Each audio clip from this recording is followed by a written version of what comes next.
Según algunas predicciones, de las 10 potencias económicas más grandes para el 2050, 6 serán economías emergentes, entre ellas está México. Un país con una geografía favorable y abundantes recursos naturales, con acceso a 2 océanos, comparte frontera con el mayor importador del mundo, cuenta con una dotación importante de recursos no renovables como el petróleo, y para el 2018 era el séptimo país con mayor turismo internacional. Además posee una población de casi 130 millones de habitantes. En el informe que predicen a México como potencia económica mundial, suponen un crecimiento promedio del PIB per cápita cercano al 3% de 2016 a 2050, cifra que en la actualidad está muy alejada de la realidad. De 1990 a 2019, o sea los últimos 29 años, México tuvo un crecimiento promedio anual del PIB per cápita de solo 1.1%, mucho menor al de otros países emergentes como Indonesia y Turquía que superaron el 3%.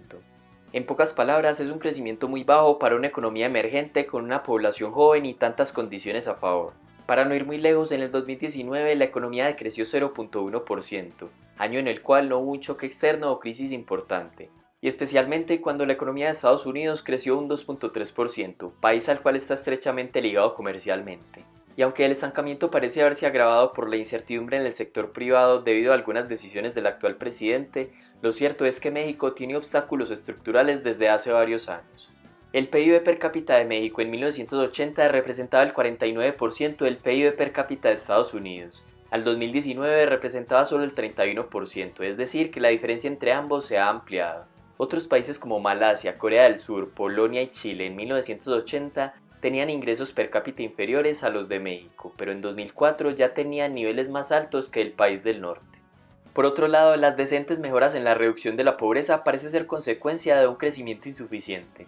Entre 2004 y 2014, la pobreza moderada, o sea, quienes viven con menos de $5.5 al día, disminuyó solo 4 puntos porcentuales, de 37.6% a 33.6%. En cambio, en el mismo periodo, en la región de América Latina y el Caribe, disminuyó 16.9 puntos porcentuales, del 41.3% al 24.4%. La pregunta es por qué México está estancado y no ha podido sostener altas tasas de crecimiento. Al igual que muchos países de la región, el crecimiento de México se ha visto afectado por una serie de perturbaciones, comenzando por la crisis de la deuda de 1982, el terremoto de Ciudad de México del 85, la crisis del peso mexicano del 94, la burbuja del mercado de valores de Estados Unidos en 2001 y la gran recesión de 2008. La diferencia con otros países de la región es que estos se beneficiaron por el aumento en la demanda de materias primas por parte de China, mientras que México ha estado compitiendo con el país asiático en el sector de las exportaciones manufactureras. Pero este hecho se quedaría muy corto para explicar el desempeño económico mexicano. Estas son algunas de las posibles causas que lo pueden explicar. Disparidades entre estados. La tasa de crecimiento que mencionamos previamente da un panorama claro, pero a la vez oculta otros aspectos del país. Esa baja tasa de crecimiento en parte es afectada por las diferencias regionales.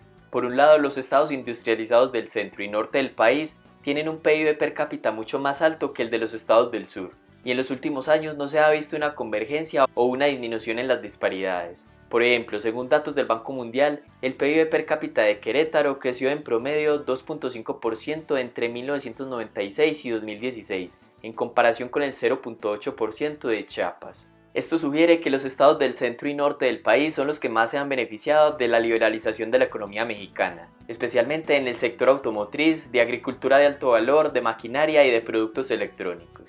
Otro factor es la informalidad en el mercado laboral y la baja productividad, especialmente en algunas regiones. A nivel nacional, en 2017, el 56.9% del empleo total estaba en la economía informal. De igual manera, esta informalidad contribuye a la baja productividad laboral.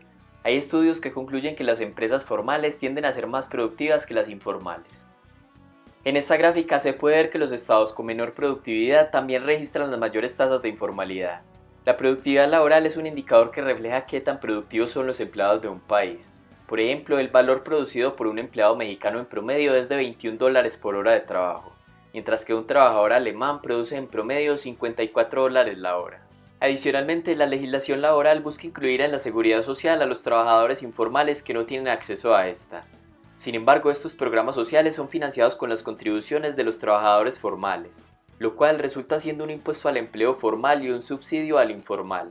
Esto incentiva a las empresas a avanzar hacia contratos informales y a la evasión de la seguridad social con consecuencias en la productividad y el crecimiento. De igual forma, estas altas tasas de informalidad se originan también en mercados de crédito deficientes. No tener acceso al crédito legal es una forma de perdurar la informalidad. En México, la población bancarizada es muy baja. El porcentaje de adultos que tiene una cuenta en una institución financiera es alrededor del 36%, muy por debajo del nivel de países como Brasil o Colombia que superan el 80%.